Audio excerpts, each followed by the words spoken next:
Well, to talk more about that cache of leaked documents, I'm very pleased to be joined now by Peter Zalmayev. He's the director of the Eurasian Democracy Initiative, and he joins us now live from Kyiv, Ukraine.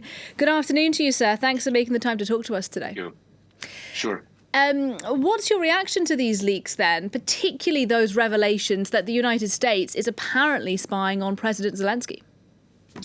Well, this is very similar to what happened before with this sort of surveillance scandals when the U.S. was discovered eavesdropping on conversations of its allies, such as Angela Merkel, if you remember. Now there's this added element that involves American allies such as South Korea, which was mentioned earlier, but also Ukraine. And the fact remains that up till now, at least, the U.S. knew apparently more about the movements and the plans of Russian troops than about Ukraine's plans, the plans of the Ukrainian military. So obviously, whatever really we ultimately find out about the true, origins of this leak and how authentic it is in its entirety, this will not do much to bolster confidence when it comes to exchanging documents and sharing intelligence on the eve of what's supposed to be a big Ukrainian counteroffensive. Having said that, there's still a possibility that this has been an elaborate kind of disinformation campaign. We cannot rule out this possibility at this point, knowing how Ukraine has in the past tricked the Russians into believing something other than what the Ukrainian army went on to do. I'm talking about the liberation of Kherson, which happened much later than the Russians originally supposed. And instead, Ukraine, if you remember, back in September, liberated a large chunk of the Kharkiv region and then went on to liberate Kherson. So a lot of it is still covered in this fog of war, as they say. So listening to you there, it seems to me that you do have some doubts as to the authenticity of these documents.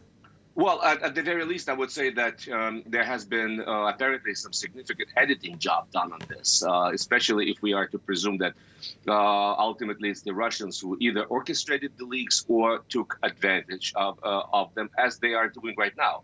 I would just refer to these figures. It's mentioned in the leaks that 16 to 17,500 Russian soldiers lost their lives in battles in Ukraine, while Ukraine apparently lost 71,000. Well, Bellingcat has looked at it, and it seems like if you were to reverse the numbers, that would be much truer to the figures cited not just by Ukrainians but by the NATO specialists. So this to me seems that part of the use that the Russians have put these leaks to, it has been of propaganda character to once again put forward this idea that many more Ukrainians have died than the Russians, and it's simply not true. So a very heavy editing component is true, but I think there's enough substance in this document, in these leaks, to make me believe that at least partially this has been true leakage of authentic documents. And as you say, the US does have form when it's come to spying on its allies in the past. In this case, though, do you think the leak will impact trust between Ukraine and the United States during the war? Well, it already has. It already has, and obviously a lot will be. We will learn much more if this comes to the level of Congress. Already, there's talk about investigations, and maybe heads will start to roll. We will see. But at the same time, there's been also a very clear message that's been made public, and that the West needs to step up its supplies of military air defense systems, which, as you mentioned earlier, Ukraine is running out of. So there may be something very positive out of this to serve as a wake-up call. And at the same time, if those were Ukraine's original plans of counteroffensive, obviously they are now being revised.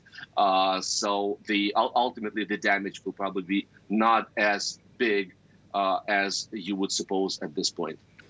Peter Zalmayev talking to us there live from Kyiv, Ukraine. We'll have to leave it there, sir, but thanks very much indeed.